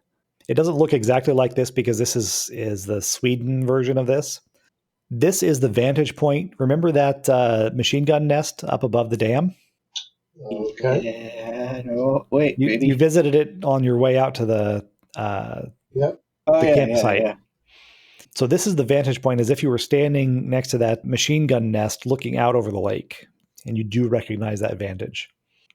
So you see this round bubble, and it's got this shimmery membrane around it, and it's like it kind of wobbles like a water balloon, and then there's light coming from inside it and kind of illuminating the room a little bit, and there's equipment installed all around it. You've got all of these carts and tables, and there's some cameras pointed at it, and a computer hooked up to the cameras, and that television monitor. And there's like this static electricity in the room. Anytime you cause you come close to anything metal, you get a shock. And as you're crouching down behind this thing, two of those black clothing agents come in, and they're talking in low voices to each other. You can't quite hear what they're saying. But then after a bit, somebody calls them on one of their walkie-talkies. And the agent who answers speaks a little bit louder, and he says that both of the hunters and the newspaper carrier their information has been confirmed. Anomalies at the church and down by the Nelson Ranch are being blocked off. So we're supposed to stay here and keep an eye on this one, and they're going to get equipment set up at those other locations as soon as they can make it available. And after that, the two agents leave. Does anybody want to make any rolls in here? Could I add a comprehend roll Sure. here? Okay. What are you trying to comprehend specifically? I want to try to understand the level of seriousness or danger that this could be for me and the crew. Okay, in that case, is that appropriate? Make that an investigation roll. Okay. 2 successes. Okay, so you get to ask me 3 questions. Okay. First of all, I'm going to give you a little bit of information for free. Yes. Examining this area, you notice that there are footprints. That's like muddy, sandy footprints leading across the lunchroom floor into the bubble. Okay. So your first question was, were there threats that you can perceive? Yes.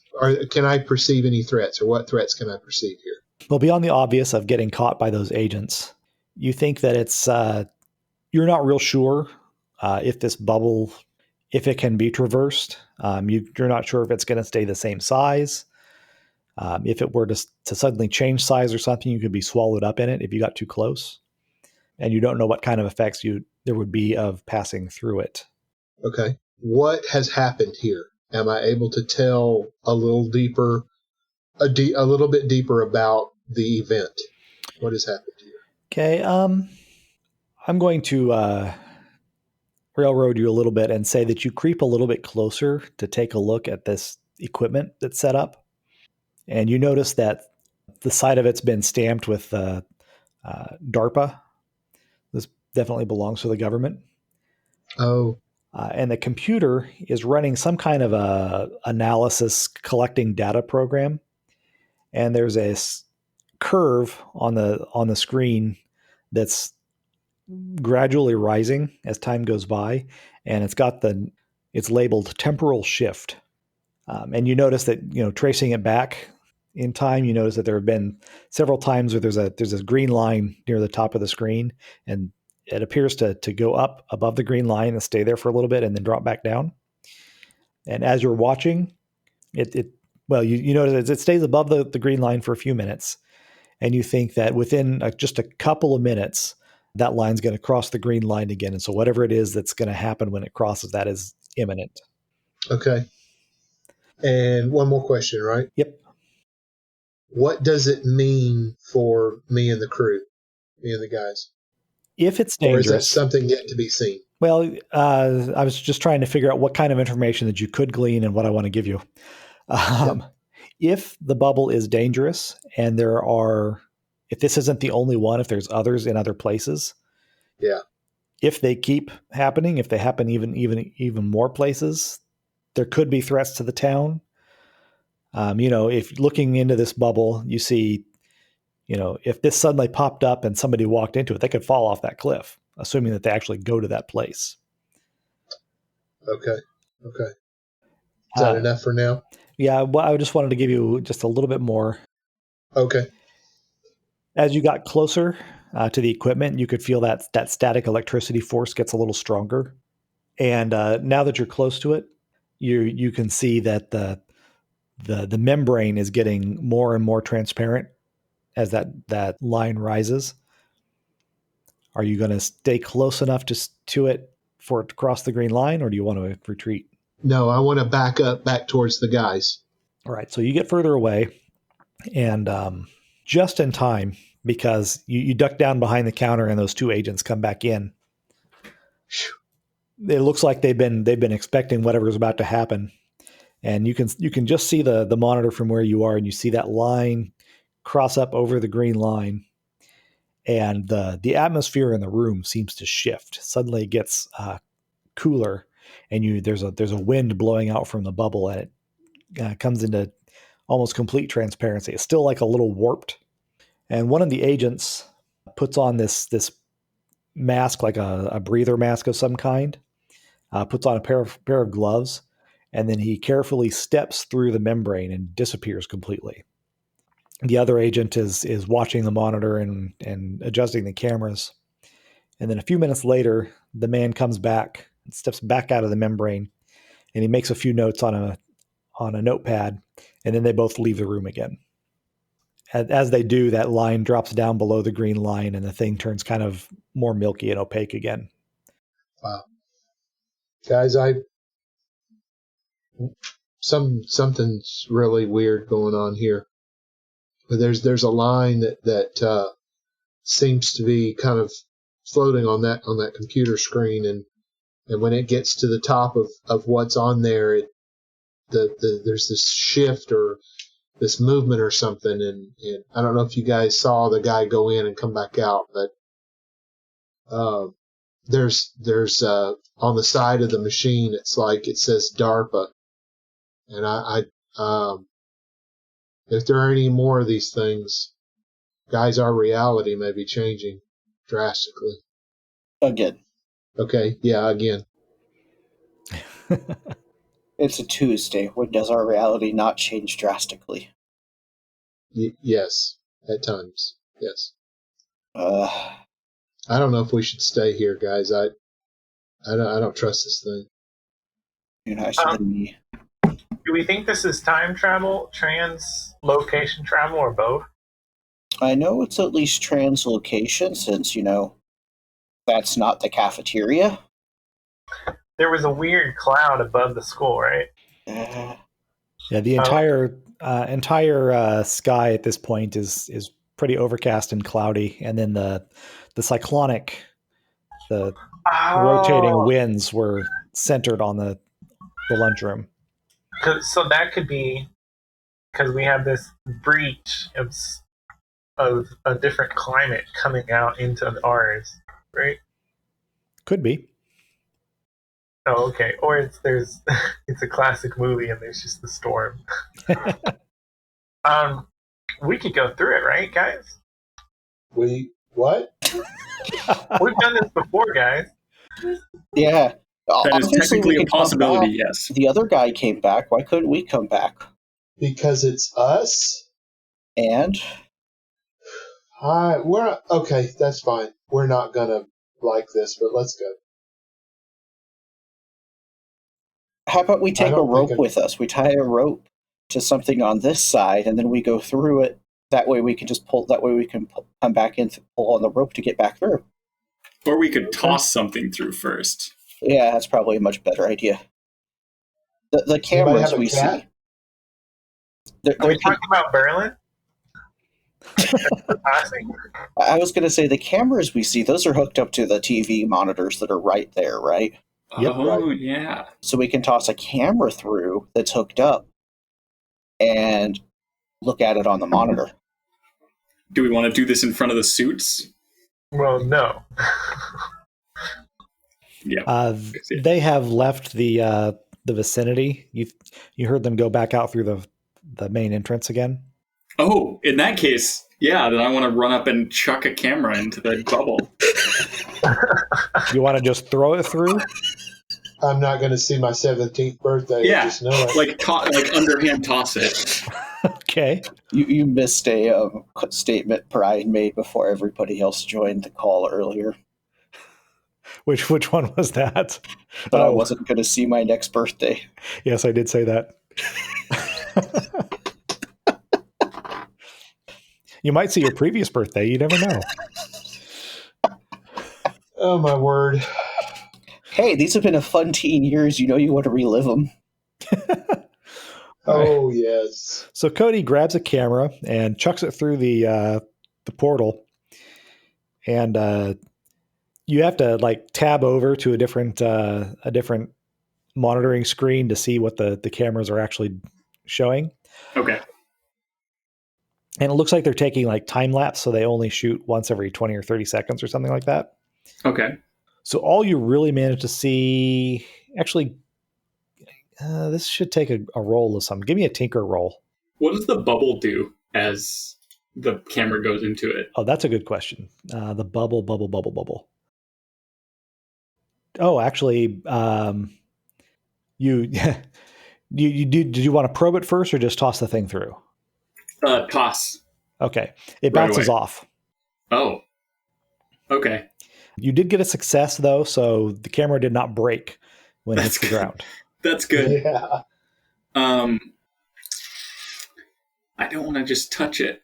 Oh, dude, just stick your hand through. You're already missing a toe. No, that's what I'm not gonna do. I'll try to push the camera. He's already through. missing one toe. He doesn't want to lose more, right? Does it still bounce off or like not go through if I like slowly push it through?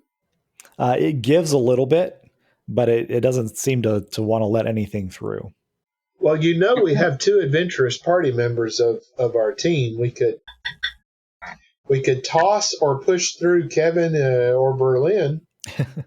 All right. Well, it feels like a bubble, so I'm gonna based put on the camera back. Hopefully, it didn't catch anything. And Jomar's extra success from his investigate, you think it's possible that it's only permeable when that line goes above the green line. Oh. Oh, so we would have just totally bounced off. Well, if you must be like timed it correctly. try to dive through head first or something, yeah. If you walk through like a normal person, you'd probably just bump up against it. Yeah, it's easier for a camel to go through the eye of the needle. Actually, is it actually floating in the air? Yes, it is. So when that guy went through, did he like touch it and then it just pulled him through, or did he have to like jump into it?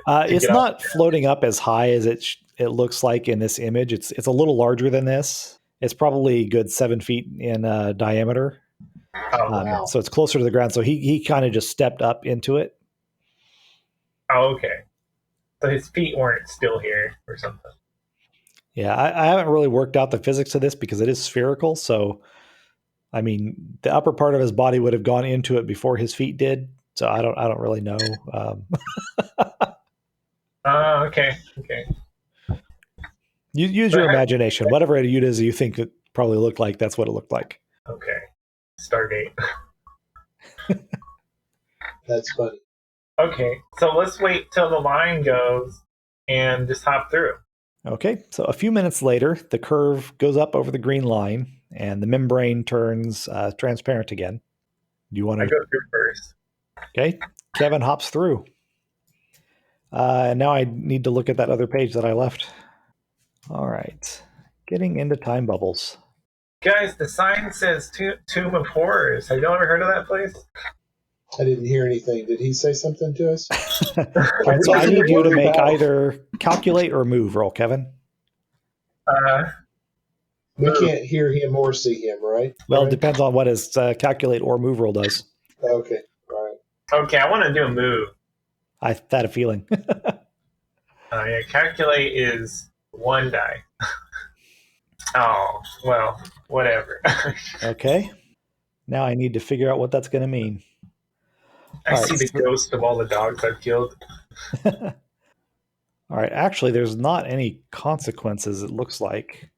It's just you don't get the bonus.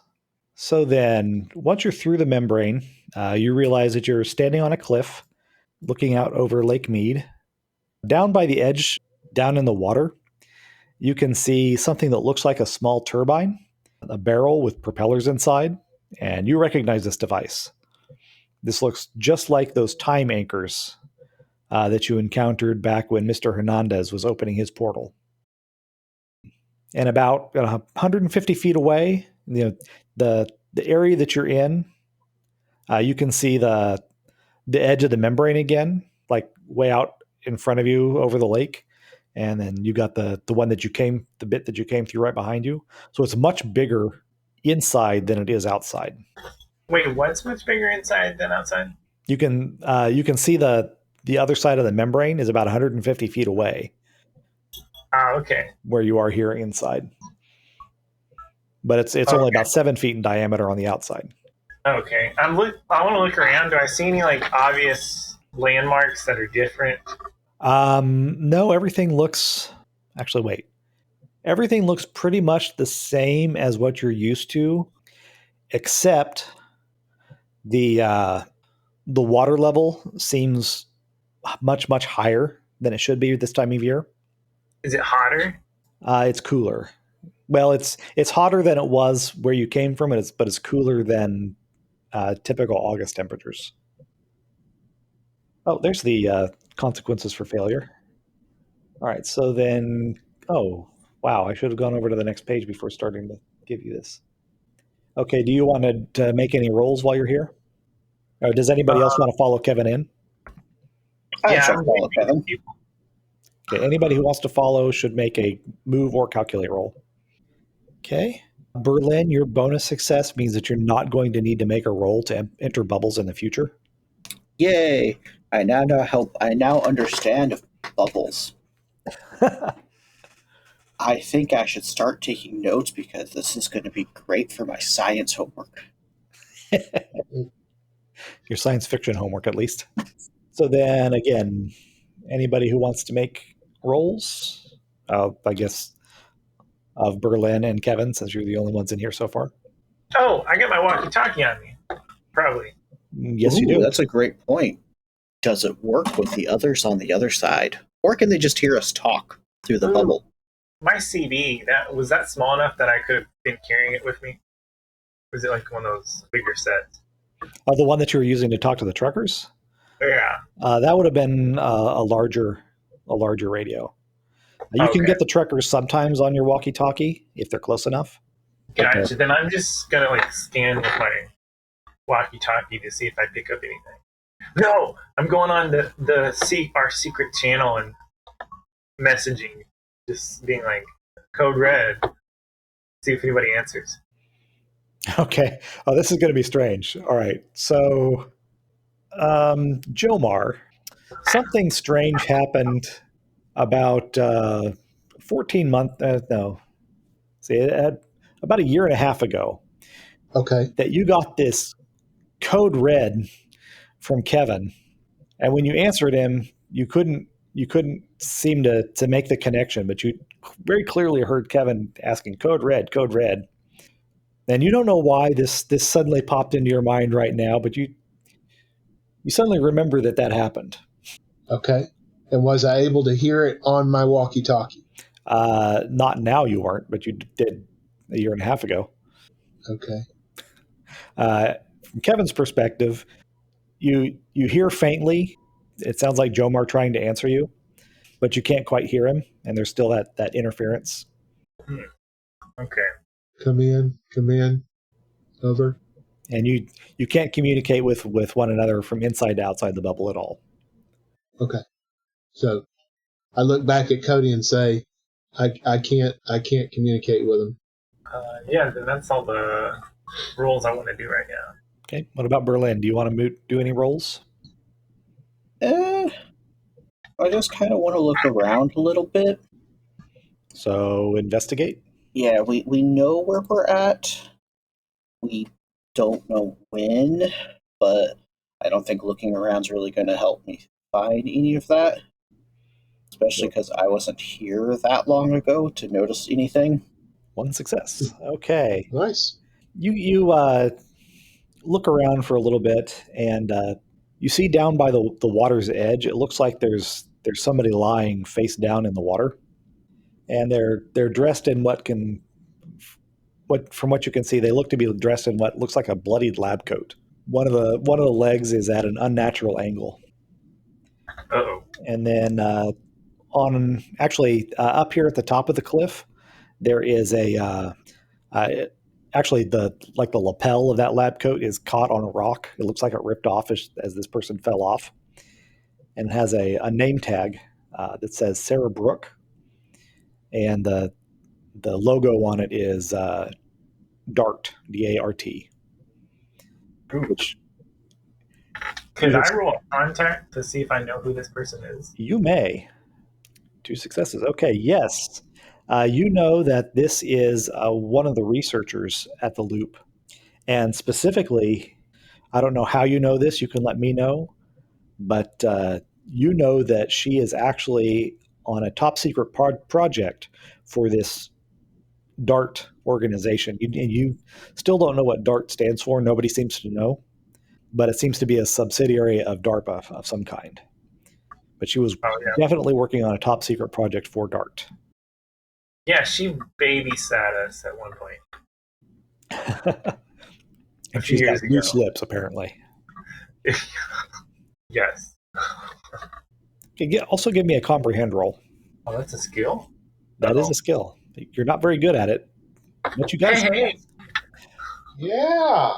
All right, you Nice. remember from these babysittings, you were pretty young. You didn't really understand all of it, but she was really excited one day about being able to work on something called teleportation. Oh, well, now I know what teleportation is. I've watched Star Trek. Okay. So I'm quickly relaying this to Berlin. Like, this lady used to babysit me. I think she was in a project to do with this stuff. Right, and at about this point, you're starting to realize, hey, that line's probably going to be dropping below the green line again, and so you think it's time to get out. Berlin makes a transition flawlessly, but Kevin, you have waited just slightly too long, and as you're passing through, it starts to close on you, and the membrane like wraps around your body and squeezes. You may take your choice of scared, upset, or exhausted. I'll say exhausted, but it's the weird. It's like it doesn't actually physically hurt me, but it's like it drains. All right. Can I see that happening to him and use a force roll to pull him through? Yeah, go ahead. Okay. I hope it works. Me too. Ooh, 2 successes. All right. Now I have to give you some benefit to having made a roll when there was a risk involved. Because if you'd failed, I'd give Oh. you a condition too. Yeah. Uh, I was hoping not. all right, so you grab him and pull him out. All of him comes out, right? All of him comes out. There's some Cool. resistance to it, but you get him through. Okay. Kick off my shoes to check for toes. All 11 of your toes are still there. That's I'm going to say that the results of this, that your experience of pulling somebody through it and seeing that it was starting to close and recognizing the trait, the qualities that it has as it does, means that you don't need to make a roll to get in and out of time bubbles either. Oh, So you and Berlin can Cool. both enter and leave them at will, thank you. assuming that nothing happens inside to make that more difficult. Right. I feel so alien. As long as you don't feel Alien 3, we're fine. Or Resurrection. Thumbs up. But those aren't out yet. Right. All right. So at this point, you should probably skedaddle before those agents come back. Yeah. Yeah. Let's head back towards our way to get out of the skylight. That does seem wise. All right. So you exit back out the roof of the building and back down onto the dumpsters and escape. Now, you did pick up a couple of other clues. Do you remember what they were? If not, I will provide them again. Was one of them that the line and the curve have to shift in order for the bubble to be a little more incorporeal or corporeal or whatever? Well, that is useful information, yes. I was referring specifically to the information overheard when the agents were talking to each other. Oh. So they said that they had, or the person There on were the other other end of the bubbles, right? walkie-talkie, what? There were other bubbles, right? Yes. That was one of them. Okay. Yeah. Okay. That there were some hunters and a newspaper carrier who had both seen something. Their information was correct, and that there were anomalies at the church and Nelson's Ranch. Okay. You don't know which church they were referring to. There were several in the area. Yeah. I'm gonna. Are we at the hideout or are we back at my house? Well, or? right now you're behind the school. Oh, behind the school. So I look over at Cody real quick, and I'm like, Code Man, you are awfully quiet, dude. You okay? Is there what are you thinking about? What did you notice something that we didn't see? I don't think so. The portal and Fed stuff gives me the creeps every Oh, time. I'm with you, man. I'm with you, dude. I don't know. I think we need to get out of here. Yep. What I level agree. of wind are we dealing with now, Brent? I was just about to mention that Okay. the weather is getting worse. It's starting to pick up, lightweight objects and blow them around the streets. You think that you would have not an impossible time, but a difficult time riding your bikes at this point. Is the Boys and Girls Club closer? Yeah, it's actually just a block away from the school. Let's go there. Because we could see if there's anybody useful there. Let's go. All right. Ready, Kevin? Oh yeah. I still want to check in on Kevin's parents, but that might have to wait. It is getting up on to 8 o'clock. So we're going to call it here. You're on your way to the Boys and Girls Club, and next week we'll pick it up there. Thanks for listening. Music and sound effects by Sirenscape, because epic games need epic sound. Check them out at Sirenscape.com and find the full attribution list in the show notes. You can find more episodes of Quantum Childhood and the Geek at Arms podcast at geekatarms.com.